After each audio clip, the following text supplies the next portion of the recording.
بسم الله الرحمن الرحيم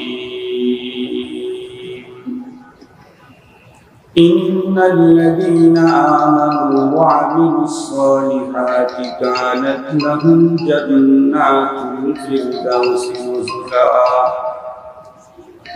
خالدين فيها لا يبغون عنها حولا صدق الله مولانا العظيم وصدق رسوله النبي الأمي الكريم ونحن على ذلك لمن الشاهدين والشاكرين والذاكرين والحمد لله رب العالمين. اللهم صل على سيدنا مولانا محمد وعلى آله وأصحابه وبارك وسلم. اللهم صل على سيدنا مولانا محمد وعلى آله وأصحابه وبارك وسلم. يا رب صل وسلم دائما أبدا على حبيبك خير الخلق كلهم. معزز محترم খদ্দকার চট্টগ্রামের ঐতিহ্যবাহী আল আমিন সংস্থার ইন্তেজামে আয়োজিত ঐতিহাসিক 3 দিন ব্যাপী তাফসীর কোরআন মাহফিলের আখিরি দিনের আখিরি অধিবেশনের শ্রদ্ধাভাজন সম্মানিত সভাপতি মুআজ্জাজ হযরত বুজুর্গ উলামায়ে ইকরাম, বিভিন্ন দিন মাদারিস থেকে আগত আজিজ তালাবা, বাংলাদেশের প্রায় অধিকাংশ অঞ্চল থেকে সমাগত সম্মানিত সুধী, সর্বপ্রথম আল্লাহ পাকের দরবারে আলিশানে লাখ কোটি শুকর যে মহান সত্তা আমাদের হায়াতকে দীর্ঘায়িত করে হাজারো প্রতিকূলতাকে উপেক্ষা করি চট্টগ্রামের ঐতিহ্যবাহী দ্বীনী সংস্থা আল আমিন সংস্থার উদ্যোগে আয়োজিত ঐতিহাসিক তাফসীরুল কোরআন মাহফিলের আখিরি দিনের আখিরি অধিবেশনে আমাদেরকে উপস্থিতির সুযোগ দিলেন। সে মহান সত্তার দরবারে আমরা সকলে শুকরগুজার হচ্ছি। জবান খুলে ভক্তি সহকারে মহব্বত নিয়ে দিল থেকে আবেগের সাথে উচ্চ কণ্ঠে সকলেই পড়ি আলহামদুলিল্লাহ। আলহামদুলিল্লাহর আওয়াজে মনে হলো যে আমারও যেমন কণ্ঠ বসা আপনাদেরও কণ্ঠ বসা। এত আস্তে আওয়াজ দিলে ধর্মের ঘরের ভিতরে যে শেষটা চোখের আনাগোনা দেখা যাচ্ছে, এদের আনাগোনা আরো বেড়ে যাবে।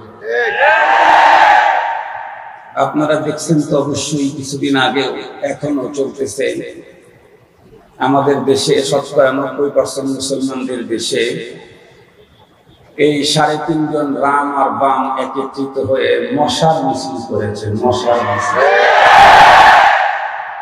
মশাল মিছিল করেছে, কিন্তু আমার কাছে এটা মশাল মিছিল মনে হয় না, আমার কাছে এটা মশার মিছিল মনে হয়। এই জাতীয় মশাল মিছিলওয়ালাদেরকে বিতাড়িত করার জন্য ৯০% মুসলমানদের দেশে তাওহীদি জনতাকে রীতিমতো ফাইটে যেতে হবে। আমার উস্তাদ শেখুল হাদিস আল্লামা আজিজুল হক রাহমাতুল্লাহি আলাইহি, আমার মনে পড়ে তখন ইসলামের ঘরে এক শেষরা চুন্নির আক্রমণ হয়েছিল আমাদের দেশে। সে এক নষ্টা নারী, নাম তার তাসলিমা নাসরিন। তাসলিমা নাসরিন যখন কোরআন, ইসলামী আইন, বিধিবিধান সম্পর্কে নানা রকমের মন্তব্য ছুটতে শুরু করলো, শেখুল হাদিস শামসুর রাহমাতুল্লাহি আলাইহি বাইতুল মুকাররমের উত্তর অথবা দক্ষিণ গেটে একটা সমাবেশের ডাক দিলেন। সমাবেশে হুজুর বক্তব্য দিতে গিয়ে বলতেছিলেন যে আপনারা লক্ষ্য করে দেখবেন অনেক সময় গ্রামের বাড়ি ঘরে কখনো কখনো রাতের অন্ধকারে কিছু শেষটা চোখ ঢুকে। আর এই চোরটাকে বাড়ি থেকে তাড়াবার জন্য বাড়িওয়ালাকে লাঠি সোঁটা নিয়ে নিয়মিত কোনো যুদ্ধ করতে হয়। এমনকি বাড়িওয়ালাকে নিজের খাট থেকে নিচে নামতেও হয়। শুধু যদি বাড়িওয়ালা বুঝতে পারে যে আমার আঙ্গিনায় চোর ঢুকেছে, আর উনি ঘুম থেকে জাগ্রত হয়ে উনি যে জাগ্রত আছেন এই বিষয়টা জানান দেওয়ার জন্য জোরে একটা কাশি দিলেই শেষটা চোর আর এলাকায় থাকে। শেখুল হাদিস শাহ হুজুর রাহমাতুল্লাহি আলাইহি যা বলেছিলেন, কালান্দার আঁচে দুইয়া দিদার দুইয়া। বড়দের কথা যে আল্লাহ তাআলা এভাবে হরফান হরফান আল্লাহ পাক দুনিয়ার ভিতরে বাস্তবায়ন করে দেন। শেখুল হাদিস শাহ হুজুর রাহমাতুল্লাহি আলাইহি বলেছিলেন, তসলিমার মতো মস্তা নারী আমাদের বাংলাদেশের ইসলামের আঙ্গিনায় এক শেষরা চুরি।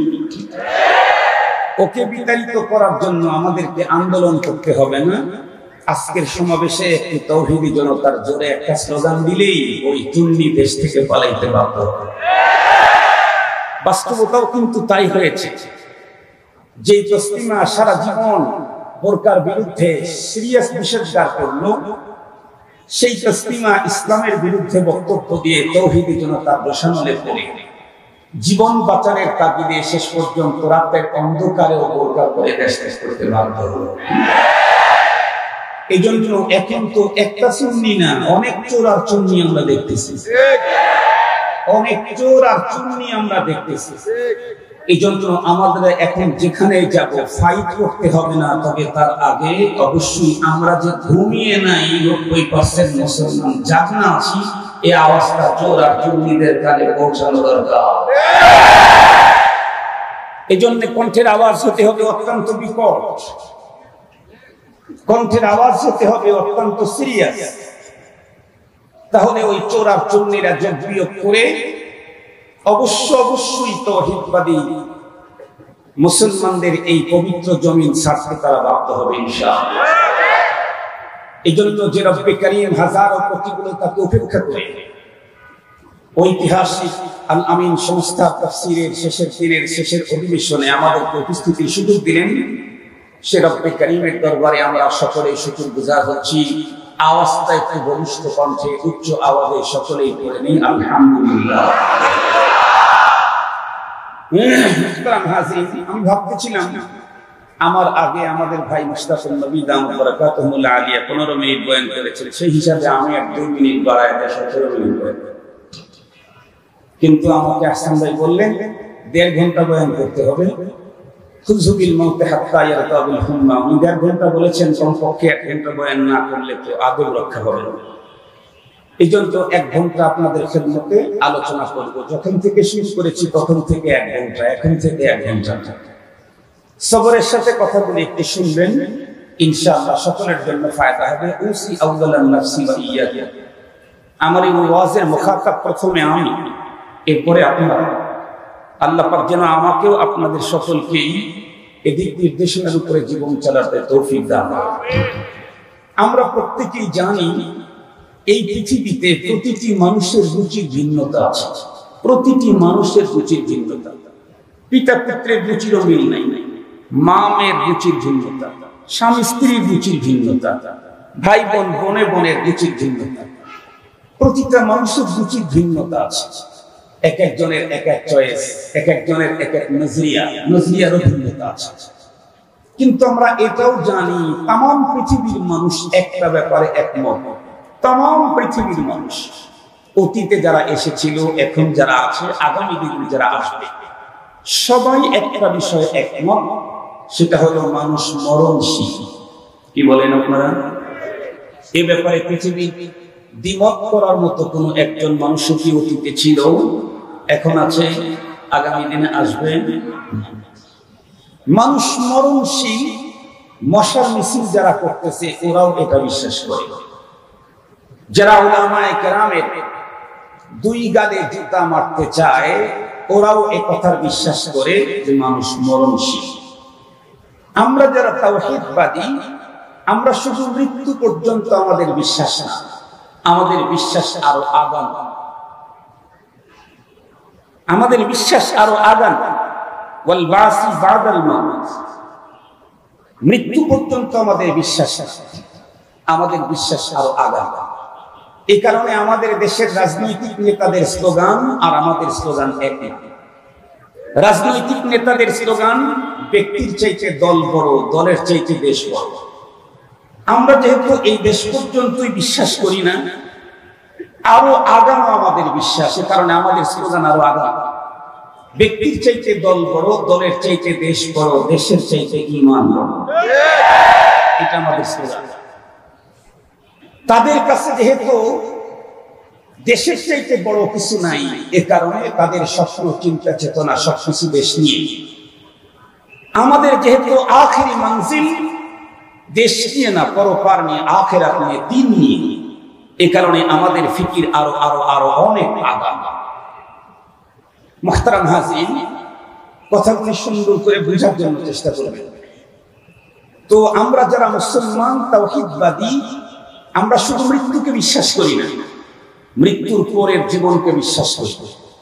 শুধু পরের জীবনকে বিশ্বাস করি না, এ কথাও বিশ্বাস করি ক্ষণস্থায়ী এই জীবন আমার মূল জীবন না, আমার আসল জীবন, মূল জীবন হলো পরপারের চিরস্থায়ী জীবন। ক্ষণস্থায়ী ৮০, ১০০, ২০০ বছরের এই জীবন মূলত ওই জীবনের মূল জীবনের মুকাদ্দাম। মুহতারাম হাজিরিন, এই জন্য মৃত্যুকে আমরা কখনো জীবনের সমাপ্তি মনে করি না, মৃত্যুকে আমরা জীবনের সূচনা মনে করি। মৃত্যু আমার জীবনের সমাপ্তি না, মৃত্যু আমার মূল জীবনের সূচনা।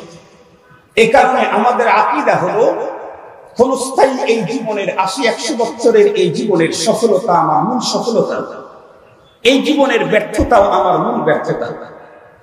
আমার প্রকৃত সফলতা হলো পরপারের চিরস্থায়ী জীবনের সফলতা, আর আমার প্রকৃত ব্যর্থতা হলো পরপারের চিরস্থায়ী জীবনের ব্যর্থতা। কোন একজন মানুষ যদি এই পৃথিবীতে আসার পর ক্ষণস্থায়ী ৭০, ৮০, ১০০ বা ২০০ বছরের এই জীবনে পৃথিবীর সবচেয়ে বড় চেয়ারটা দখল করলো, পৃথিবীর সবচেয়ে বড় জনপ্রিয় হলো, পৃথিবীর সবচেয়ে উন্নত বডি ফিটনেসের অধিকারী হলো, পৃথিবীর সবচেয়ে বেশি সম্পদের মালিক হলো, পৃথিবীর সবচেয়ে বড় জ্ঞান ও বিজ্ঞানের অধিকারী হলো, পৃথিবীর সবচেয়ে উন্নত লেটেস্ট আকর্ষণীয় বস্তুর আবিষ্কার হলো, কিন্তু পরপারের চিরস্থায়ী জীবনে যদি তার কোনো মুক্তির ব্যবস্থা না হয়, আমরা মনে করি তার এই টোটাল জীবনের সার্থকতা এটা মশা এবং মাছির পাখা সমান। ও তামাম জীবনের যেগুলা সফলতা। পক্ষান্তরে আরেকজন মানুষ পৃথিবীতে কিছুই পেল, স্টেপলেস, হোমলেস, ঘর নাই, বাড়ি নাই, সামাজিক কোনো পজিশন নাই, পৃথিবীর কেউ কাউকে চিনে না, তাকে চিনে না, শিক্ষাগত যোগ্যতাও তার তেমন কিছু নেই, চেহারার সৌন্দর্যতা সবচেয়ে বিশ্রী, বডি ফিটনেস সবচেয়ে শর্ট এবং বেটে, দেখতে একদম চূড়ান্ত কালো এবং বিশ্রী, কিন্তু ও যদি পরপারের জীবনের সফলতা অর্জন করতে পারে, মুক্তি পায়, তাহলে আমরা মনে করব এই হলো পৃথিবীর সবচেয়ে বড় সফল ম্যান। মুহতারাম হাজিরিন, তো প্রকৃত সফল কে? পরপারের জীবনে সফল কে? আল্লাহ পাকের কোরআন আল্লাহ তাআলা বলেন, মান যুহজিহা আনিন নারি ওয়া উদখিলাল জান্নাতা ফাকাদ ফাজ। পরপারের জীবনে প্রকৃত সফল কে? আল্লাহ পাক বলেন, যে জাহান্নাম থেকে মুক্তি পেয়ে জান্নাতে ঢুকে গেল, সেই হলো প্রকৃত সফল। খুব ভালো করে কথাগুলি বুঝবেন।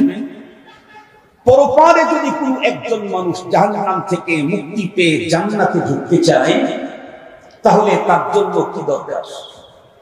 আল্লাহ পাকের কোরআনে আল্লাহ পাক বলেছেন, তার জন্য কমপক্ষে এই পৃথিবীতে দুইটা বস্তু অর্জন করা দরকার, কমপক্ষে দুইটা জিনিস। আল্লাহ পাক বলেন, ইন্নাল্লাযীনা আমানু ওয়া আমিলুস সালিহাতি কানাত লাহুম জান্নাতুল ফিরদাউসি নুজুলা। আল্লাহ পাক বলেন, নিঃসন্দেহে যারা ঈমান আনে, নেক আমল করে, তাদেরকে মেহমানদারি করা হবে জান্নাতুল ফিরদাউস। তো মেহমানদারির ব্যবস্থা তো জান্নাতুল ফিরদাউস, মেহমানদারি করবেন কে? আল্লাহ পাক কোরআন শরীফের আরেক জায়গাতে বলেন, ইন্নাল্লাযীনা ক্বালু রাব্বুনাল্লাহু সুম্মা ইসতাকামু তাতানাজ্জালু আলাইহিমুল মালাঈকা আল্লা তাখাফু ওয়া লা তাহজানু ওয়া আবশিরু বিল জান্নাতিল্লাতী কুনতুম তুআদুন। নুজুলাম মিন গফুরির রহিম। জান্নাতুল ফেরদাউসে মেহমানদারি হবে। মেহমানদারি করবেন কে? আল্লাহ পাক বলেন গফুর আর রহিম যিনি, উনি মেহমানদারি করবেন। তার মানে আমি পরপারে আমি হব গেস্ট আর আমার মালিক হবেন হোস্ট। আমি মেহমান, আমার মালিক মেজবান। আমরা তো এই পৃথিবীতে অনেক মানুষের মেহমান জীবনে হয়েছে। কখনো ভিক্ষুক, খেটে খাওয়া দিন মজুর, কখনো ব্যবসায়ী, কখনো কৃষক, কখনো চাকরিজীবী, কখনো এমপি, কখনো মন্ত্রী, কখনো সচিব, কখনো এদেশে কখনো বিদেশে। আমাদের জীবনের লম্বা মেহমানদারি নেওয়ার অভিজ্ঞতা থেকে বলছি, মেজবান যত উন্নত হয়, মেহমানদারিতে আপ্যায়নের ব্যবস্থা তত উন্নত হয়। মেহমান যত উন্নতই হোক, সে যদি তার মেজবান যদি হয় ভিক্ষুক, সে আর কয় আইটেম সে ব্যবস্থা করবে। তো মেজবান যত উন্নত হয়, মেহমানদারি তত উন্নত হয়। পৃথিবীতে যত জায়গায় গিয়েছি, সব জায়গায় মেহমানদারি পেয়েছি। মখলুকে মরণের পরে দুইটা পুঁজি দিয়ে যদি কেউ পৃথিবী ছাড়তে পারে, তাহলে সে মেহমান হবে স্বয়ং খালেকের আল্লাহ। সুতরাং তার মেহমানদারি কত উন্নত হবে, এটার ব্যাপারে আমি কি বলবো আপনাদেরকে? এতটুকু বলি, পৃথিবীর যত উন্নত হোটেলই হোক, সেখানে মানুষ ঢুকলে তার জীবনের নিরাপত্তা নাই। আমাদের সিরাজগঞ্জেরই তো কৃতি সন্তান আলহাজ মোহাম্মদ নাসিম, তার এক ভাই অনেক বড় ডাক্তার ছিল। সে বাইরে এক 5 স্টার হোটেলে এক রাত ছিল। গভীর রাত পর্যন্ত সে তার অনেকের সাথে গল্প করেছে। সকালবেলায় ঘুম থেকে উঠবে, হোটেলের লোকেরা তাকে উঠানোর জন্য গেছে, দরজা খুলে না, পরে গিয়ে দেখতে পেল উনি মারা গেছে। তো পৃথিবীর যত উন্নত হোটেলই হোক, সেই হোটেলে যে ঢোকে মেহমান তো দূরের কথা, হোটেলের যে মালিক তারও জীবনের নিরাপত্তা নেই। কিন্তু আল্লাহ পাক যে হোটেলে মানুষদেরকে মেহমানদারি করবেন, ওই হোটেলে কেউ ঢুকলে তার জীবন তো যাবেই না, যৌবনও কখনো হ্রাস পাবে। জীবন তো যাবেই না, যৌবনও কখনো ফুরাবে। খুব ভালো করে কথাগুলো কিন্তু বুঝতে হবে। আমার মূল কথাগুলো একটু পরে আসবে, এটা তো আমার কথা আলোচনার মুখাত্তাম। মুহতারাম হাজিরিন, তাহলে আমি পৃথিবীতে এসেছি, থাকতে পারবো না। আমি এসেছি অথবা আমাকে পাঠানো হয়েছে।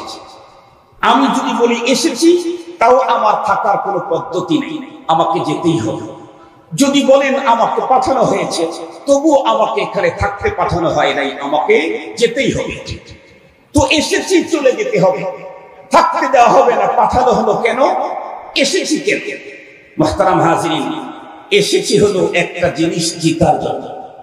এই বিষয়টা সুন্দর করে বোঝাবার জন্য একটা মিসাল দিলে বুঝবেন। আমাদের দেশে অনেক সময় দেশের বাহির থেকে ইন্টারন্যাশনাল বিভিন্ন খেলোয়াড়েরা খেলতে আসে, কখনো জাপান থেকে, কখনো জার্মান থেকে, কখনো ফ্রান্স থেকে, কখনো প্যারিস থেকে, বিভিন্ন দেশ থেকে ইন্টারন্যাশনাল খেলোয়াড়েরা আমাদের দেশে খেলতে আসে। আমি জিজ্ঞাসা করতে চাই, খেলোয়াড় যারা আমাদের দেশে আসে, ওদেরকে এত উন্নত সেফটি দেওয়া হয়, সিকিউরিটি দেওয়া হয়। এদেশের প্রথম শ্রেণীর মন্ত্রীকেও যেই মানের সিকিউরিটি দেওয়া হয়, তার চাইতে আরো উন্নত সিকিউরিটি দেওয়া হয়। ওদেরকে এত সেফটি দেওয়া হয়, ওদের জন্য হোটেল, ওদের সেবক সেবিকা এত উন্নত মানের হয়, ওদের খাবার প্রতিটাই মেডিকেটেড হয়। সবকিছু উন্নত হওয়ার পরেও বলুন তো দেখি, ওরা কি আমার দেশে থাকতে আসে? কথা বলেন না কেন? ওরা কি আমার দেশে থাকতে আসে? আমার দেশে থাকতে আসে না। কেন এসেছে?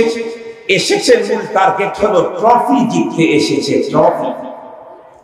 তবে ট্রফি জিততে চাইলে 5 স্টার আর 7 স্টার মার্কের কোন হোটেলের ভিতরে বসে বসে জুস চুষতে কখনো ট্রফি জেতা যায় না।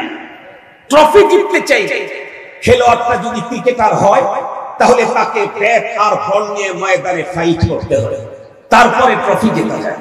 খেলোয়াড়টা যদি ফুটবলার হয়, তাহলে তাকে ফুটবল নিয়ে মাঠে ময়দানে ফাইট করতে হয়, তারপরে ট্রফি জেতা যায়। আমি পৃথিবীতে আসি নাই, আমাকে পাঠানো হয়েছে। আমি থাকতে চাইলেও কোনো সিস্টেম নাই, আমি থাকতেও পারবো না। তো পাঠানো হলো কেন? আমাকে এখানে দুষ্টুসার জন্য পাঠানো হয় নাই, আমাকে পাঠানো হয়েছে আল্লাহর জান্নাত জেতার জন্য। মুহতারাম হাজিরিন, পৃথিবীর যত খেলোয়াড় আমার দেশে আসে থাকতে আসে না, ট্রফি জিততে আসে। ট্রফি জিততে চাইলে ময়দানে ফাইট করতে হয়। আমরাও পৃথিবীতে এসেছি বাঁচার জন্য না, থাকার জন্য না, জান্নাত জিতার জন্য। জান্নাত জিততে চাইলে ময়দানে ঈমান আর আমলের রক্ষার ফাইট করতে হয়।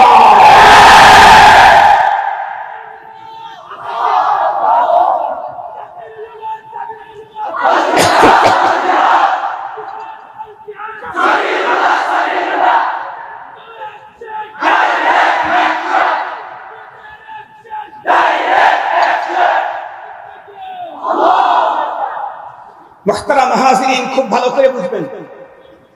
তাহলে এই পৃথিবীতে যে কোনো মানুষ, নারী হোক আর পুরুষ হোক, এদেশের হোক আর বিদেশের হোক, যেই হোক না কেন, পরপারে জান্নাত জিততে চাইলে তার জন্য কয়টা জিনিস, কয়টা পুঁজি লাগবে? দুইটা পুঁজি। এক নাম্বার হলো ঈমান, দুই নাম্বার নেক আমল। খুব ভালো করে বুঝবেন। আমাদের এই কথা, এই বক্তব্যগুলা তো হওয়া দরকার ছিল সংসদ ভবনের মধ্যে। আমাদের এই ওয়াজে কথাগুলা সংসদে হওয়া দরকার ছিল, এটা সচিবালয় হওয়া দরকার ছিল। মুহতারাম হাজিরিন, কেন? একটু পরেই বুঝবেন কেন। দুইটা পুঁজি লাগবে আমাকে জান্নাত জিততে চাইছে। একটা হলো ঈমান আর একটা নেক আমল। নেক আমল যদি আমার কম হয় অথবা বেশি হয় তাতে তো আমার কোনো সমস্যা নেই। নেক আমল বাড়লে জান্নাতের কোয়ালিটি উন্নত হবে, নেক আমল কম হলে জান্নাতের কোয়ালিটিটা একটু নিম্নমানের হবে।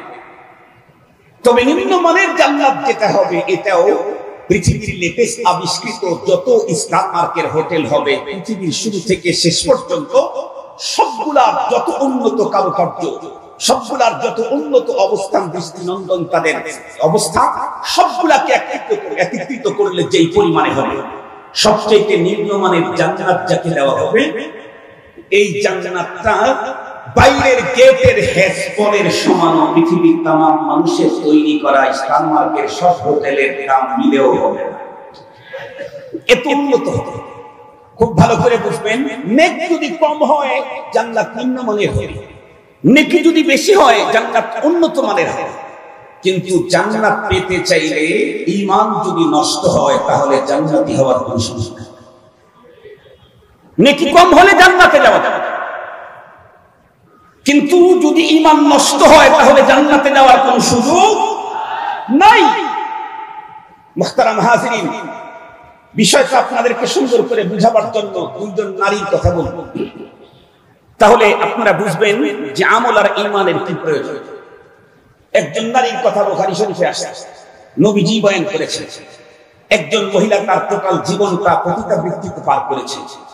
দেহ ব্যবসায়ী ছিল, দুশ্চরিত্রা ছিল, জীবনে ওয়ান টাইম একবার তৃষ্ণার্ত কুকুরকে পানি পান করানোর কারণে আল্লাহ পাক তাকে জান্নাত দিয়ে দিয়েছেন।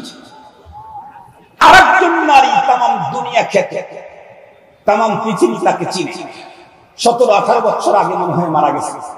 তার নাম মাদার তেরেসা। তামাম দুনিয়া তাকে চিনে।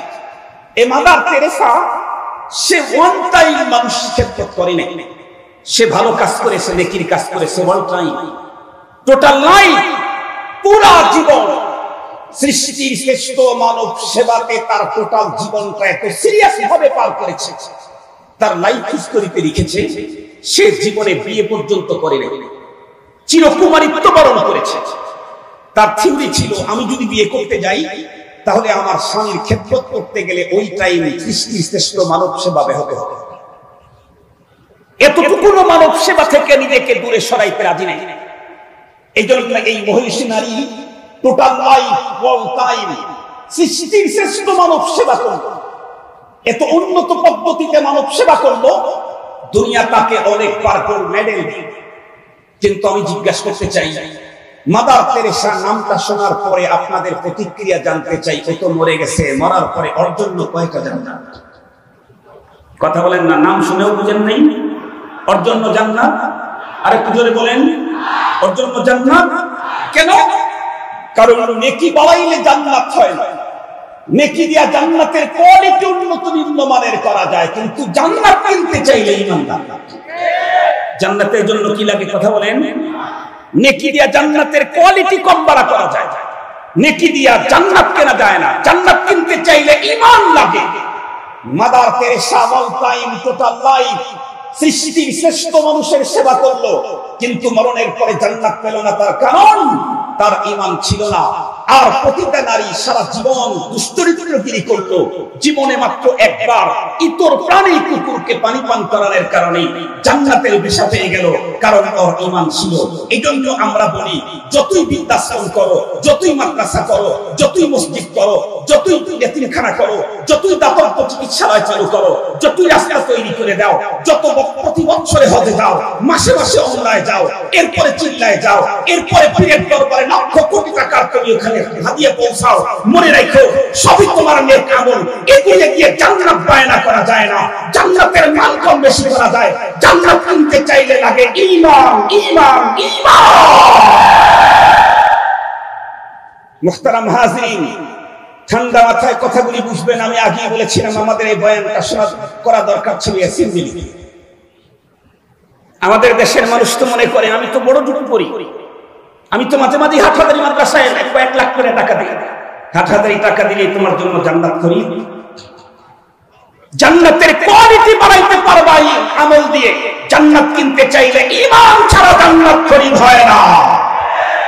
এখন ঈমান কি? ঈমান কি মাদ্রাসায় টাকা দেওয়া ঈমান? বছরে বছরে হজে যাওয়া এটাই ঈমান? ঈমান কি ভালো করে বুঝেন? ঈমান কি? মুহতারাম হাজিরিন, ঈমানের সহজ সংজ্ঞা দেব।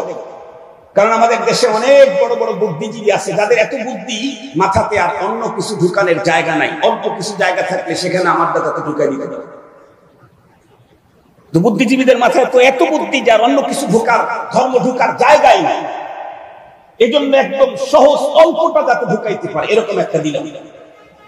একদম সহজ কথা, ঈমান হলো কোরআনুল কারীমের বিসমিল্লাহর বা থেকে সূরা নাসের মিনাল জিন্নাতি ওয়ান নাসের শেষের যে সিন আছে, এই টোটালটার উপরে পূর্ণ আস্থা, অবিচল বিশ্বাস স্থাপন করার নাম হলো ঈমান।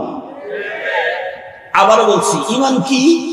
কোরআনে পাকের বিসমিল্লাহর বা থেকে মিনাল জিন্নাতি ওয়ান নাসের শেষের সিন পর্যন্ত টোটালটার উপরে অবিচল বিশ্বাস আর পূর্ণ আস্থা স্থাপন করার নাম হলো ঈমান।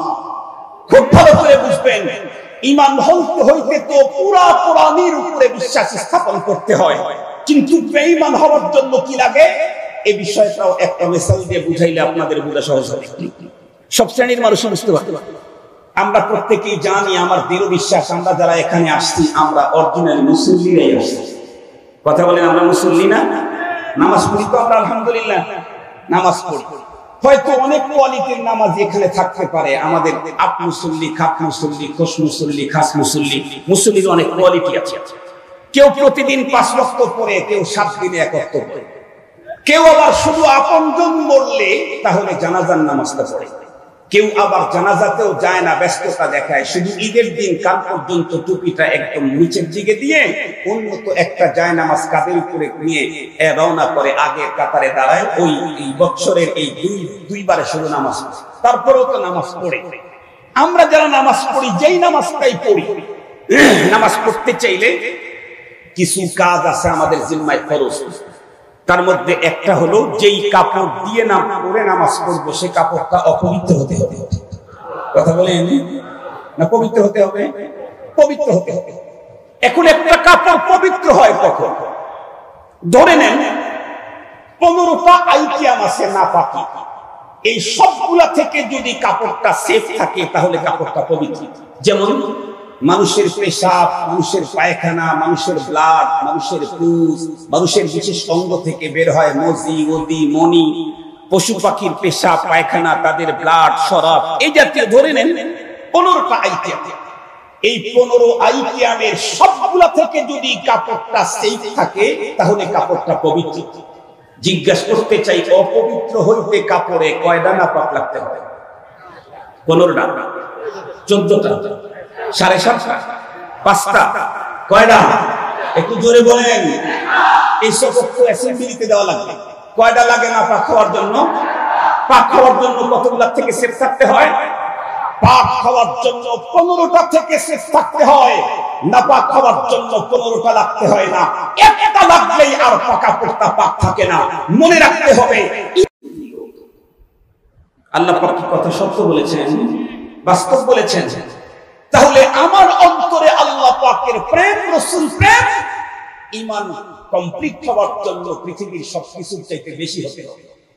যদি বেশি না হয়, অন্য কারো প্রেম বেশি হয়, আল্লাহর প্রেমও আছে, রাসূলের প্রেমও আছে, কিন্তু নেতারটা একটু বেশি আছে, আব্বারটা একটু বেশি আছে, মেয়ের মহব্বতটা একটু বেশি আছে, ছেলের মহব্বতটা একটু বেশি আছে, আপনার আমার ব্যবসার মহব্বতটা একটু বেশি আছে। তাহলে আমার কি কন্ডিশন? আল্লাহ পাক সূরাতুত তাওবার 24 নম্বর আয়াতে কারিমাতে আল্লাহ পাক তার রাসূলকে দিয়ে কি কন্ডিশন এটা ঘোষণা করে দিয়েছেন।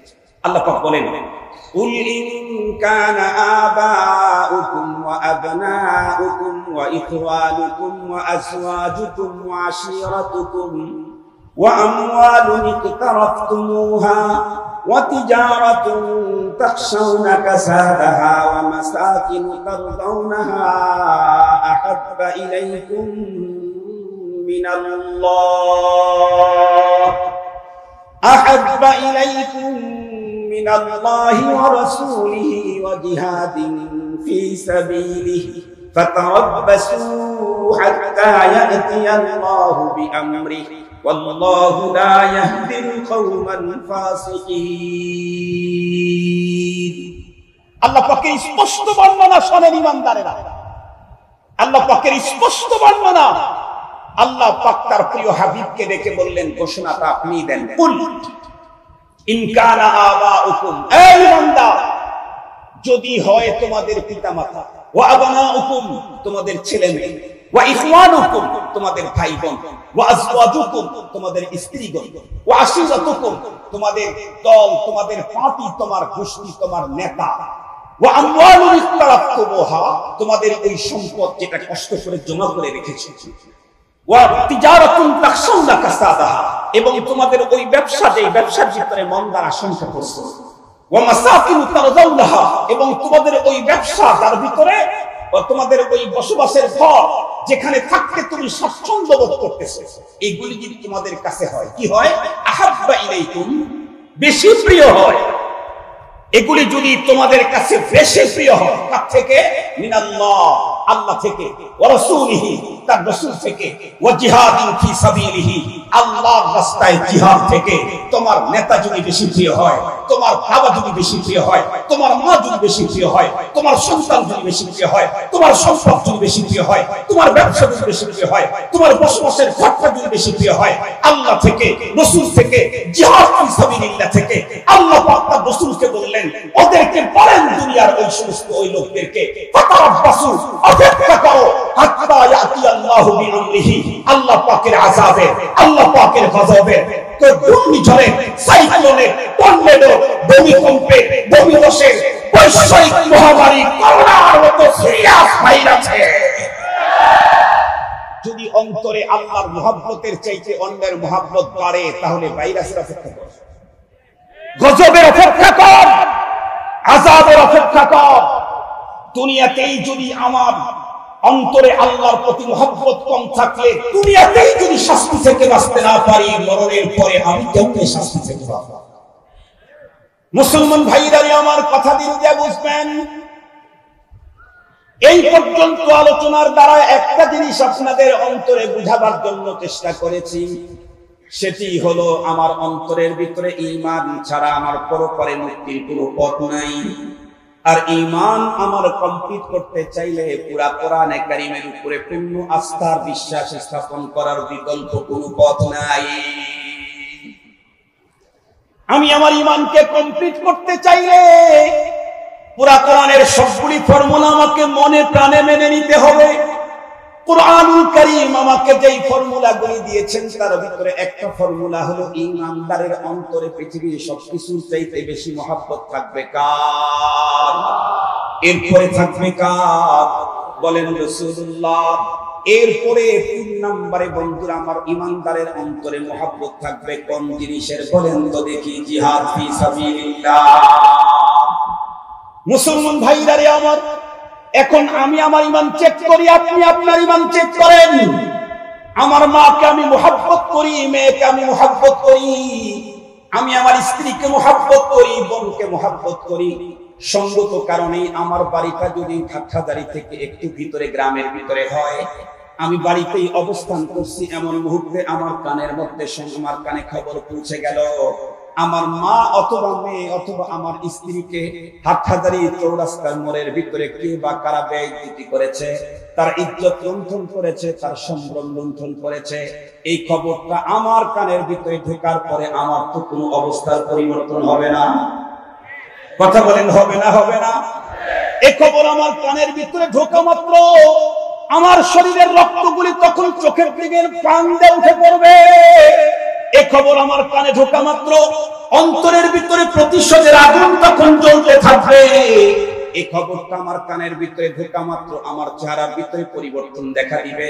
মুসলমান খুব ভালো করে বুঝবেন, তাহলে আমার বাড়ি হাটহাজারীর পাশেই, এমত অবস্থায় হাটহাজারীর চৌরাস্তার মোড়ে আমার মা আর মেয়েকে বেইজ্জতি করার সংবাদ আমার কানে গেলে আমার অন্তরের ভিতরে রক্তক্ষরণ হবে, আমার অন্তরের ভিতরে প্রতিশোধের আগুন জ্বলবে। কিন্তু আমার মা আর মেয়ে এদেশে থাকে না, ওরা থাকে ফ্রান্সে অথবা আমেরিকা অথবা লন্ডনে। ওই দেশে আমার মা আর মেয়েকে কেউ যদি বন্ধুরা আমার বেইজ্জতি করে, তার ইজ্জত লুণ্ঠন করে, এই খবর যদি আমার কানে আসে, তখন তো আর আমার শরীরের ভিতরে, আমার দেহের ভিতরে কোনো পরিবর্তন আসবে না। আর একটু জোরে বলেন, আসবে না? আসবে না? পৃথিবীর যে প্রান্তেই হোক, আক্রান্ত দেহ সে যদি আমার প্রিয়তম হয়, পৃথিবীর যে প্রান্তেই হোক, আক্রান্ত ব্যক্তি যদি আমার প্রিয়তম হয়, তাহলে আক্রান্তের খবর শুনলেই আমার অন্তরের ভিতরে রক্তক্ষরণ হবে, আমার ভিতরে প্রতিশোধের আগুন তখন জ্বলতে থাকবে, চেহারার ভিতরে মালিন্যতার ছাপ ছেয়ে যাবে। ও মুসলমান, আল্লাহ পাক কোরআনুল কারীমে বললেন, ঈমানদারদের নিকটে তাদের নিজের জীবনের চাইতে রাসূল বড় প্রিয়। সুতরাং আমার পয়গম্বরকে নিয়ে এদেশে অথবা বিদেশে যেখানে ব্যঙ্গচিত্র প্রকাশ করা হোক না কেন, এই খবর প্রকৃত ঈমানদারের কানের ভিতরে ঢুকলেই তার অন্তরের ভিতরে রক্তক্ষরণ হতেই হবে, তার অন্তরের ভিতরে, দেহের ভিতরে প্রতিশোধের আগুন জ্বলতেই হবে, তার চেহারার ভিতরে মালিন্যতার ছাপ পরিলক্ষিত হতেই হবে। যদি না হয়, তাহলে তাকে ঈমানদার বলার কোনো সুযোগ না। পয়গম্বরের ব্যঙ্গচিত্র প্রকাশ এদেশে হোক আর বিদেশে হোক, ঈমানদারের কানে যদি এ খবর ঢোকে, তাহলে তার অন্তরে রক্তক্ষরণ হতেই হবে। যদি রক্তক্ষরণ না হয়, তাহলে তুমি ঈমানদার না, তুমি টাটকা মুনাফিক। মোল্লার ফতোয়াতে মুনাফিকি বানানো দরকার নাই, জাতীয় কবির জাতীয় ফতোয়াতেই তুমি মুনাফিক। তোমাদের জাতীয় কবি তো বলে দিয়েছেন, নবীর অপমানে যদি না কাঁদে তোর মন, মুসলিম নয় তুই মুনাফিক, রাসূলের দুশমন। মুহতারাম হাজিরিন, পয়গম্বরের ব্যঙ্গচিত্র আল্লাহ পাকের মনোনীত দিনদারকে নিয়ে যদি কেউ কটূক্তি করে, এরপরে যদি কারো অন্তরে রক্তক্ষরণ না হয়, তার ভিতরে যদি প্রতিশোধের আগুন না জ্বলে, সে ঈমানদার হতে পারে না, টাটকা মুনাফিক। আমরা যখন এদেশের তাওহীদবাদী মুসলমান ফ্রান্সে যখন রাষ্ট্রীয়ভাবে আমার পয়গম্বরের ব্যঙ্গচিত্র প্রকাশ করা হলো, ঈমানদার তাদের ঈমানের তাকিদে যখন রাজপথে নেমে আসলো, আমার দেশের কিছু টাটকা নব্য মুনাফিকদের মুখ থেকে কিছু বক্তব্য আমরা শুনতে পাই। তারা কি বলে? মোল্লারা এমনি চিল্লায়, মোল্লারা এমনি নাচাপেচা করে, এই দেশে তো কিছু হয় নাই, হয়েছে হলো বিদেশে, মুসলমান তো কেউ কিছু করে নাই, খ্রিস্টানেরা করেছে, এমনি চিল্লায়। আমি ওই সমস্ত টাটকা মুনাফিকদেরকে বলতে চাই, ভালো করে শুনে রাখ, ভালো করে শুনে রাখ, মোল্লা কেন চিল্লায়, তুই কেন চিল্লানি দিতে পারিস না মুসলমান হওয়ার পরেও? ভালো করে শুনে রাখ।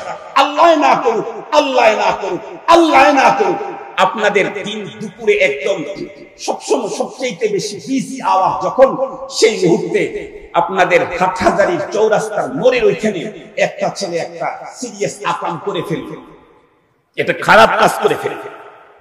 যতগুলি লোক সেখানে ছিল সবাই তার প্রতি সিরিয়াস ছিল। এক পর্যায়ে ওকে রাস্তার মধ্যে একদম শোয়া দেওয়ার পরে একজন গিয়ে বক্সিং মারে, ও নড়েও না, আওয়াজ করে। আরেকজন গিয়া লাথি মারে, ও নড়েও না, আওয়াজ করে। আর একজন ব্লেড দিয়ে ওর পেটটা কেটে ফেলে দিয়েছে, ব্লাড বের হয়ে আসছে, ও নড়েও না, আওয়াজও করে। আর একজন রড নিয়ে সজোরে আঘাত করে ওর পাটাকে ভেঙে দিল, টুকরো টুকরো হয়ে গেল, ও নড়েও না, আওয়াজও করে। তাহলে বুঝবেন যে এই ছেলেটা এখন পুরা সুস্থ। আরে আওয়াজ করেন না কেন? এই ছেলেটা পুরা সুস্থ। কি হয়েছে কথা বলেন? আরে এত আগে মেরে ফেলেন কেন? মারার আগে আর একটা হতে হতে হয়তো মারা গেছে, না হয় ওর টোটাল বডিটা প্যারালাইসিস হয়ে অনুভূতিহীন হয়ে গেছে। ঠিক বললাম না? ঠিক বললাম? এই দুইটার একটা অবশ্যই হয়েছে। হয়তো মারাই গেছে, নয়তো ওর পুরা শরীরে প্যারালাইসিস হয়ে পুরা শরীরটাই অনুভূতিহীন হয়ে গেছে। নইলে ধাক্কা দিলে তো নড়বেই, আওয়াজ করবেই। ও যদি সুস্থ থাকে, ধাক্কা দিলে নড়বেই, আওয়াজ করবেই, চিল্লানি দিবেই। সেই ধাক্কা পাবলিক দিলেও চিল্লানি দিবে, র্যাবের প্রধান ধাক্কা দিলেও চিল্লানি দিবে, সেনা প্রধান যদি আঘাত করে ও যদি সুস্থ থাকে চিল্লানি দিবেই। মনে রাখতে হবে, আমার পয়গম্বর তার ব্যঙ্গচিত্রের কথা পৃথিবীর যে কোনো মুসলমানের কানে ঢুকবে, যদি তাদের ঈমান সুস্থ থাকে।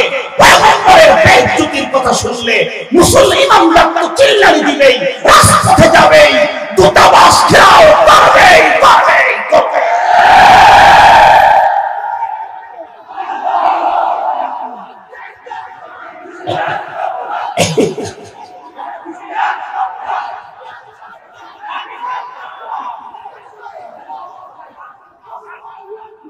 সম্মানিত হাজিরিন, ঠান্ডা মাথায় ভালো করে কথাগুলি বুঝবেন।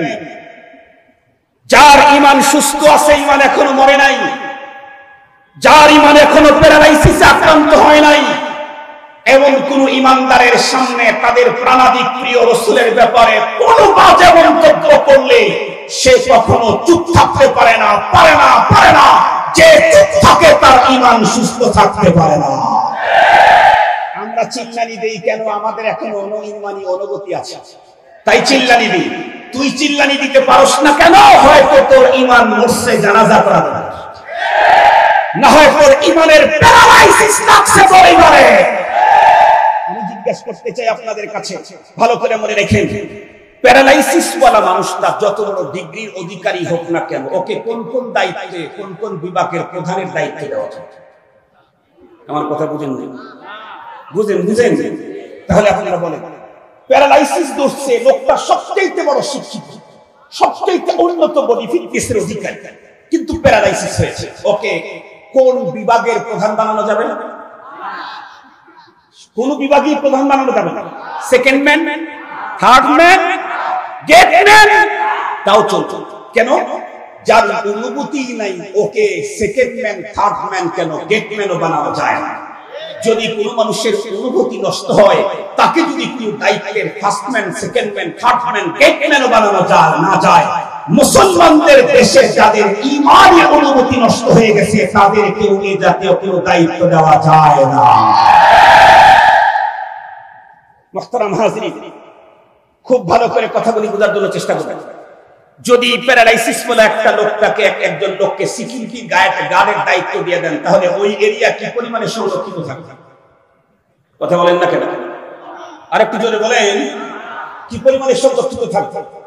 যাদের ঈমানে প্যারালাইসিস লাগছে তাদেরকে যদি মুসলিম দেশে কোনো দায়িত্ব দেওয়া হয়, সে দেশের ঈমান ওই পরিমাণে নিরাপদে থাকবে, সে দেশের ইসলাম ওই পরিমাণে নিরাপদে থাকবে। এই জন্য আমাদেরকে বুঝতে হবে। আমি একটা ঘটনা আপনাদেরকে শোনায়, নির্ধারিত টাইমের মধ্যে ইনশাআল্লাহ শেষ করব। রাসূলের প্রতি ঈমানদারদের কন্ডিশন কি? ঈমানদার কেন চিল্লায়? পয়গম্বরের বেইজ্জতির কথা শুনে কেন চিল্লায়? একটা মাত্র কথা আপনাদের খেদমতে বলবো, ইনশাআল্লাহ আমার বয়ান শেষ। আমার ভাই পিছনে বসে আছে, অসুবিধা নেই। খালেদ সাইফুল্লাহ আইয়ুবী আর আব্দুল বাসেত খান, দুইটা দেহে একটি প্রাণ। এত মুহাব্বত আমাদের, এত ভালোবাসা, একেবারে আল্লাহকে হাজির নাজির জেনে বলতেছে, আমার সব সম্পদ যদি আমার ভাই নিয়ে নেয় আমার আনন্দ। এত মুহাব্বত দুনিয়ার স্বার্থে না, লিল্লাহ, আল্লাহর রাস্তায়। মুহতারাম হাজিরিন, খুব ভালো করে বুঝবেন। এজন্য আমি ভাইকে বসার একটা সমস্যা নেই। ঢাকার কেরানীগঞ্জে এক মাহফিলে গিয়েছি, মামুন ভাই আমার আগে বয়ান করতেছেন, এরপরে আমার বয়ান, তো আমাকে নিয়ে গেলেন। মামুন ভাইয়ের বয়ানের টাইম শেষ, আমাকে নিয়ে গেলেন। মামুন ভাই বয়ান করতেছে, আমি পাশে এখানে বসলাম। আমি তো মামুন ভাইয়ের 1 বছরের সিনিয়র, সে আমার 1 বছরের জুনিয়র। আমি তার আব্বার কাছে পড়েছি আর সে আমার আব্বার মাদ্রাসায় পড়েছে, তাহলে সাবা সাবা। তো যাই হোক, অনেক মুহাব্বত, অনেক। তো আমি বসে আছি, ভাইয়ের তো বয়ানের জোশ উঠে গেছে। মামুন ভাই বয়ান করতে করতে তাও 10 মিনিট 15 মিনিট গেছে। যাওয়ার পর আমাকে বলতেছে, ভাই আরো কিছুক্ষণ চলবে। আমি বললাম, আমার টোটাল টাইম আপনাকে দিয়ে দিলাম, আমার টোটাল টাইম আপনাকে দিয়ে দিলাম। কাজ তো একটাই, দাওয়াত ইলাল্লাহ, মানুষকে আল্লাহর দিকে ডাকা। কি বলেন, কি বলেন, কি বলেন? কারো দালালি ফালালি করি না। যদি দালালি করতে হয়, যে রব আমাকে সব দিয়েছেন তার দালালি করব না। মুহতারাম হাজিরিন, কাজ যেহেতু একটা, আমি করলে যে আমার ভাই করলেও তাই। আপনাদের সমস্যা নেই তো? আমার ভাইকে আপনারা চিনেন? কতটুকু চিনেন মিয়া? আল্লাহ পাকের রাসূল সাল্লাল্লাহু আলাইহি ওয়াসাল্লাম বলেছেন, আনা আতকাকুম বিল্লাহি ওয়া আখশাকুম, কেন? বিআন্নী আ'লামুকুম বিল্লাহ। তোমাদের সবচাইতে বেশি আমি আল্লাহকে বেশি ভয় করি। কেন? আমি আল্লাহকে যেভাবে চিনি সেইভাবে তোমরা কেউ চেনো না। আমি আমার ভাইকে অত বেশি কদর করি যেভাবে আপনারা কদর করতে পারবেন না, কারণ আমি আমার ভাইকে যেভাবে চিনি আপনারা সেভাবে চিনেন না। আল্লাহ তাআলা আমার এই 2 ভাইয়ের আল্লাহ তাআলা মাকাম বাড়ায় দেন। আমিন। মামুনুল হক সাহেবকে বাংলাদেশের কায়েদে বানায় দিন, কায়েদে আযম বানায় দিন।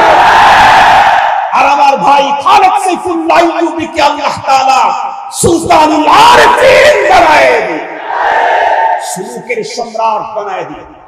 আল্লাহ 2 পীরের 2 সবার জন্য 2 জনকে প্রথম স্থান আল্লাহ তাআলা দান করুন। ভাই আমার গত পরশুদিন আমাকে বলতেছে যে, ভাই কালকে রাতে আপনার দোয়াটা কবুল হয়ে গেছে মামুন ভাই।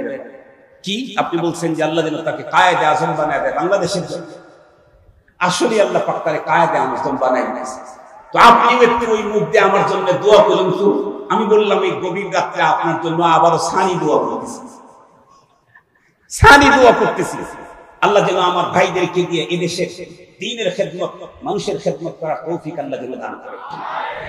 মুহতারাম হাজিরিন, দুঃখ হলো এক জায়গায়, বক্তৃতা শুনেন, ফুলের মালা দেন, রাস্তার ভিতরে দাঁড়ায় হাতের ভিতরে 9টা অঙ্কের হাদিয়া দেন, কিন্তু যখনই দ্বীনের কথা বলতে গিয়ে এই সমস্ত রাহবরদের উপরে কখনো কোনো আক্রমণ হয়, তখন চুপ করে ঘরে বসে থাকেন।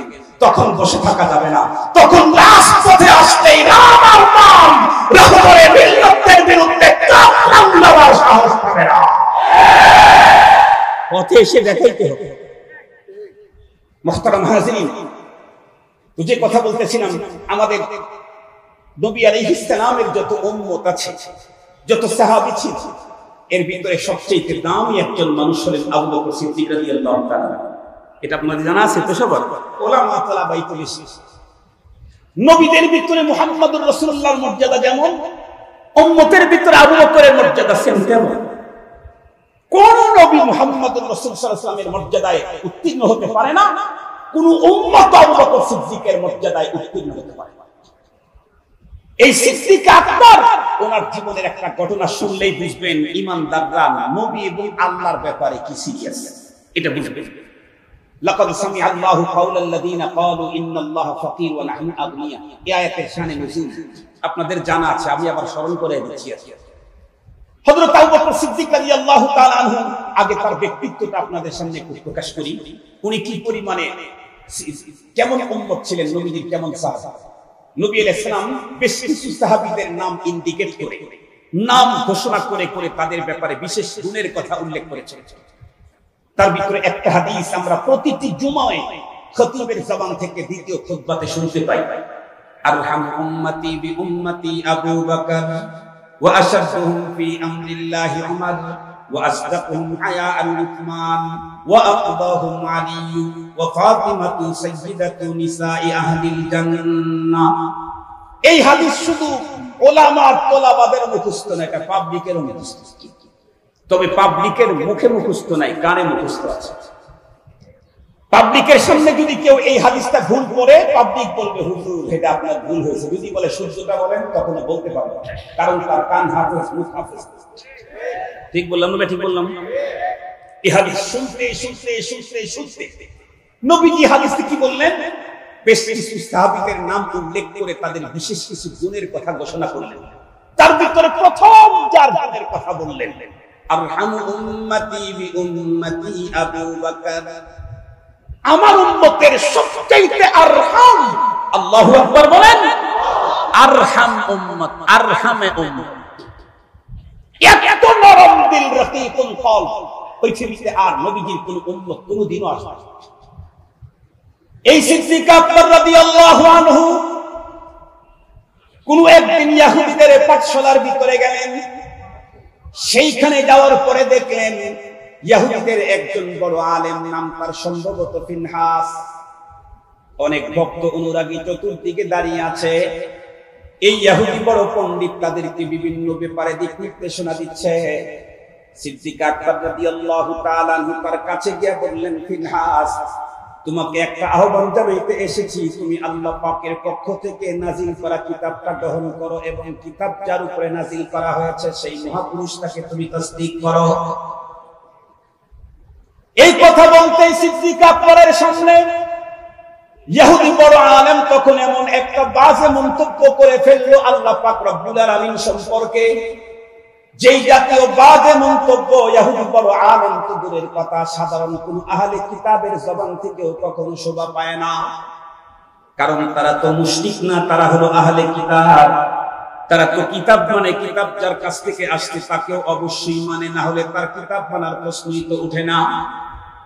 এরপরে এমন বাজে মন্তব্য করলো শুধুমাত্র কেবলমাত্র পয়গম্বরের সঙ্গে শত্রুতা দেখাইতে গিয়া সিদ্দিক আকবরকে ডেকে বলল, আবু বকর, তুমি কোন আল্লাহর নাজিল করা কিতাব আর তার রাসূলের প্রতি ঈমান আনতে বলতেছো যে আল্লাহ এতটাই হতদরিদ্র, গরীব, ফকির, অসহায়, দুস্থ? নাউজুবিল্লাহ বললেন না যে আল্লাহ এতটাই হতদরিদ্র, ফকির, দুস্থ যে আমাদের কাছ থেকে ধার চায়, লোন চায়, ঋণ চায়?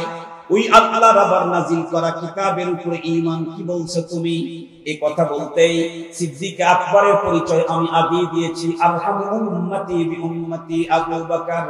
পৃথিবীর সবচেয়ে বড় নরম দিলের মানুষ সিদ্দিক আকবর, এত বড় নরম দিলওয়ালা মানুষ, কিন্তু তার সামনে যখন আল্লাহ পাক সম্পর্কে এমন বাজে মন্তব্য করেছেন তখন সিদ্দিক আকবর আর নরম থাকতে পারেন নাই। মুহাম্মাদুর রাসূলুল্লাহি ওয়াল্লাযীনা মাআহু আশিদ্দাউ আলাল কুফারি রুহামাউ বাইনাহুম তারাহুম রুকআন সুজদান يبتغون فضلا من الله ورضوانا سيماهم في وجوههم من أثر السجود। হযরত সিদ্দিক আকবর আরহাম ছিলেন, কিন্তু রব্বুল আলামিন সম্পর্কে এমন বাজে মন্তব্য তার কানের ভিতরে ঢোকার সঙ্গে সঙ্গে সিদ্দিক আকবর আসাদ হয়ে গেলেন, সিরিয়াস শক্ত হয়ে গেলেন। সিদ্দিক আকবর ভাবলেন না, চিন্তাই করার সুযোগ তার নাই। আমি যদি এখন ফিনহাসকে আক্রমণ করি, তার শত শত অনুরাগীরা চতুর্দিকে দাঁড়িয়ে আছে, আমাকে আক্রমণ করবে, আমাকে মেরে ফেলবে। না, সিদ্দিক আকবরের মাথার ভিতরে সেটা ঢোকার কোনো সুযোগ নাই। কেন নাই? ওয়াল্লাযীনা আমানু আশাদ্দু হুব্বান লিল্লাহ। আল্লাহ পাক সম্পর্কে বাজে মন্তব্য সিদ্দিক আকবরের কানের ভিতরে ঢোকা মাত্র উনি সঙ্গে সঙ্গে ইহুদি বড় আলেমকে আঘাতের উপরে আঘাত তার গালের উপরে লাগায় দিলেন। বেশ কয়েকটা আঘাত খাওয়ার পর ইহুদি চিন্তা করলো, আবু বকরের বিরুদ্ধে কার কাছে মামলা দিতে যাব? বিশ্বনবীর পরে বর্তমানে দুনিয়াতে সেকেন্ড ম্যান হলেন আবু বকর। সুতরাং সিদ্দিক আকবরের বিচার করার মতো মানুষ তো মুহাম্মদুর রাসূলুল্লাহ ছাড়া আর কেউ নাই।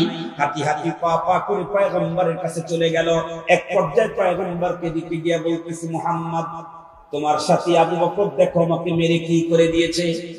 সিদ্দিক আকবর শুধুমাত্র কেবলমাত্র চটিয়াই ক্ষান্ত হন নাই, উনি বলেছিলেন, কম বক্তব্য নসিব গোস্তাফ, যদি তোদের মাঝে আর আমার পয়গম্বরের মাঝে তৃপ্তি যদি না থাকতো, আমার রব ব্যাপারে এমন সিরিয়াস শব্দ আমার কানের ভিতরে ঢুকছে, আমি তোর কাল্লাকে মাথা থেকে পৃথক করে দিয়ে, ধর থেকে বডি থেকে পৃথক করে দিয়ে দিতাম। মুসলমান ভাই খুব ভালো করে বুঝবেন, সিদ্দিক আকবরের ব্যাপারে যখন অভিযোগ দিতে গেছে পয়গম্বরের কাছে, পয়গম্বর জিজ্ঞাসা করলেন, কে মেরেছে? লোকটি বলে, আবু বকর মেরেছে আপনার সাথী।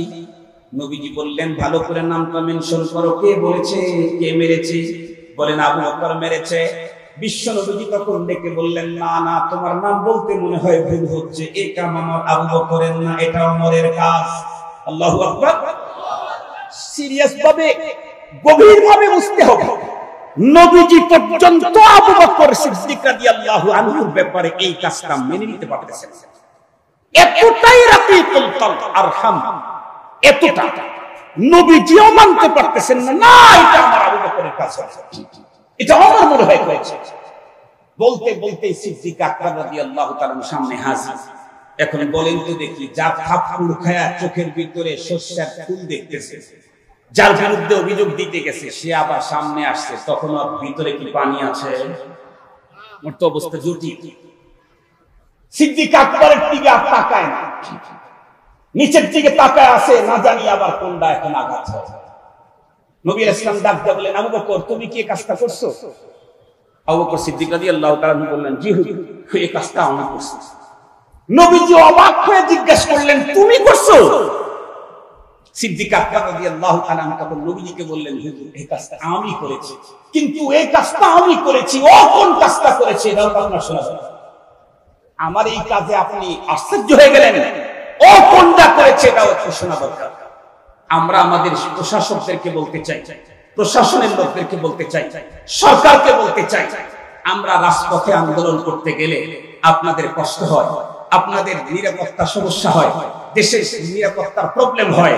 আমরা তো কখনো রাজপথে যাওয়ার লোক না, আমরা তো হাদিসের মুসনদে বসে হাদিস পড়ার লোক, আমরা তো খানকার ভিতরে বসে মালিকের সাথে গোপন আলাপ করার লোক। আমরা তো রাজপথে যাইতে চাই না, কেন রাজপথে যাচ্ছি এটাও তো ভাবা দরকার। রাম আর পাম আর মশা মিছিল বন্ধ করেন, আমরা রাজপথে যাব না।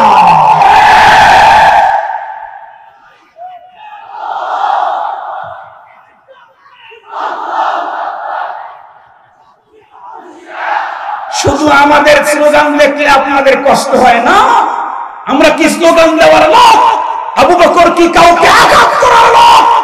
আবু বকর আঘাত করার লোক না, কেন আঘাত করেছেন, কেন আঘাত করেছেন এটাও ভাবা দরকার। মোল্লারা তো চিনির দাম বাড়লে কখনো যায় না রাজপথে, মোল্লারা তো তেলের দাম বাড়লে কখনো রাজপথে যায় না, মোল্লারা তো চাউলের দাম বাড়লে কখনো রাজপথে যায় না। মোল্লারা এই ঘরে থাকা মোল্লারা কেন বের হয়ে আসে এটা আপনাদের আগে চিন্তা করা দরকার। তাহলেই তো শান্ত হয়, তাহলেই তো শান্ত হয়। মুহতারাম হাজরিন, আবু বকর সিদ্দিক রাদিয়াল্লাহু তাআলা নবীজিকে বললেন, ওগো নবীজি আমি মেরেছি। আপনি আশ্চর্য হলেন, কেন মেরেছি? আমি তো মেরেছি, কাজ করেছি। ও কোনটা করেছে এটা একটু শুনেন। যেই বলছে ও কোনটা করেছে এটা একটু শোনেন, ওই লোকের চেহারা দেখা যাচ্ছে, তার মানে ও চিন্তা করতেছে আবু বকর যেই পয়গম্বরের মাধ্যমে আল্লাহর পরিচয় পেয়ে সেই আল্লাহর ব্যাপারে বাজে মন্তব্য করার কারণে আবু বকরের মতো রহমতুল্লাহ মানুষ ছাড়ে নাই, যার মাধ্যমে আল্লাহর পরিচয় হলো সেই নবীর সামনে যখন আমার আল্লাহ সম্পর্কে বাজে উক্তি যখন তার কানে যাবে তখন তো আমার কান্নাই যায়। এই জন্য ওর অবস্থা বড় সিরিয়াস। সিদ্দিক আকবর রাদিয়াল্লাহু তাআলা তখন বয়ান করা শুরু করলেন, ওগো নবীজি আমি ওর ওখানে গিয়েছিলাম, দেখি অনেক মানুষ ওর বক্তব্য, আমি ওকে দ্বীনের দাওয়াত দিয়েছি, তাও মুদাল্লাল অযৌক্তিক। আমি ওকে বলেছি তুমি তো তাওরাতের পণ্ডিত, কিন্তু ইনজিলের পণ্ডিত, তুমি আসমানি দুইটা গ্রন্থের বর্তমান সময়ের সবচেয়ে বড় পণ্ডিত, অথচ তোমাদের আসমানি দুই গ্রন্থের ভিতরে লিখিতই আছে, লেখাই আছে কোরআনের ব্যাপারে, কোরআনের রাসূলের ব্যাপারে, সেটার উপরে তুমি ঈমান আনো। এই কথা বলতেই ও আমাকে বলল, কি আবু বকর তুমি কোন আল্লাহর কিতাবের উপরে ঈমান আনতে বলতেছো যে আল্লাহ এতটাই হতদরিদ্র, গরীব, অসহায়, ভিক্ষুক? নাউজুবিল্লাহ বললেন না যে? ওগো নবীজি আমার রব সম্পর্কে যখন এই কথা বলেছে তখন আমি আবু বকর আর আরহাম থাকতে পারি নাই, তখন আমি আশা পাই। স্পষ্ট ভাষায় বলতে চাই, আমাদেরকে আপনারা যত নরমই ভাবেন আবু বকরের চাইতে বেশি নরম আমরা। আমাদেরকে আপনারা যত শান্তই ভাবেন আবু বকরের চাইতে বেশি শান্ত আমরা না। আবু বকরের মতো বিশ্বসেরা নরম আর শান্ত মানুষটার সামনে আল্লাহ সম্পর্কে বাজে মন্তব্য করলে যদি সাথে সাথে অ্যাকশন হয়, আমার আল্লাহ আমার রাসূলকে নিয়ে কোন মন্তব্য করলে আমরাও টাইম দিতে কাউকে পারবো না।